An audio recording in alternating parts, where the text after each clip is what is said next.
गांव में मीरा और उसका भाई सूरज एक दूसरे से बहुत प्यार करते थे। हर साल भाऊ बीज पर सूरज अपनी बहन के घर आता था और मीरा उसकी आरती उतार कर तिलक करती थी।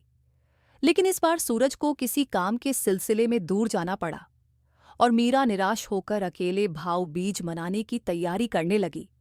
रात का अंधेरा घिर चुका था और मीरा थककर सोने की सोच ही रही थी कि तभी दरवाजे पर दस्तक हुई। उसने दरवाजा खोला और सामने सूरज खड़ा था, हल्की मुस्कान के साथ, चुपचाप जैसे कुछ कहना चाहता हो। मीरा खुशी से भर गई। उसने सूरज को अंदर बुलाया और उसके तिलक की तैयारी की। लेकिन सूरज ने बिना कुछ खाए पिए बस उसकी तरफ देखा और धीरे धीरे बोला, दीदी, मैंने तुमसे वादा किया था कि इस भाऊ बीज पर जरूर आऊंगा। उसकी आवाज में अजीब सी उदासी और गहराई थी, जो मीरा के दिल को थोड़ा बेचैन कर गई। मीरा ने सूरज के हाथ में पिछली साल की राखी देखी। उसे लगा कि यह अजीब है, क्योंकि इस साल वाली राखी तो उसने भेजी थी। तभी सूरज ने कहा, दीदी, मुझे अब वापस जाना होगा। मीरा ने उसे रोकने की कोशिश की और पूछा, इतनी रात को कहाँ जा रहा है? रुक जा, सुबह चले जाना। लेकिन सूरज ने जवाब नहीं दिया, बस मुस्कुराते हुए दरवाजे से बाहर निकल गया। अचानक मीरा का मन घबरा गया। उसने सूरज का पीछा करने की ठानी।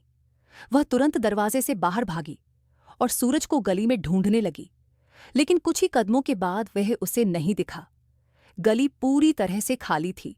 मीरा ने घबराकर फोन निकाला और सूरज को कॉल करने की कोशिश की, लेकिन कॉल कनेक्ट ही नहीं हो रही थी। अगले दिन सुबह मीरा ने गांव के कुछ लोगों से पूछताछ की। तभी उसे सूरज के एक दोस्त का फोन आया, जिसने कांपती हुई आवाज में बताया कि सूरज का 2 दिन पहले ही एक गंभीर हादसे में निधन हो गया था। सुनकर मीरा का दिल धक से रह गया। वह खुद को संभाल नहीं पा रही थी और सोच रही थी कि कल रात कौन उसके घर आया था। गांव के बुजुर्गों ने उसे बताया कि कहते हैं, सच्चे प्यार और वादे में इतनी ताकत होती है कि आत्मा भी उन बंधनों को तोड़कर वापस लौट सकती है। मीरा को यकीन हो गया कि सूरज अपनी बहन का त्योहार अधूरा नहीं छोड़ सकता था, इसलिए उसने किसी भी दुनिया से लौटकर अपना वादा पूरा किया था। अब हर साल भाऊ बीज की रात को मीरा अपने दरवाजे पर एक दस्तक का इंतजार करती है।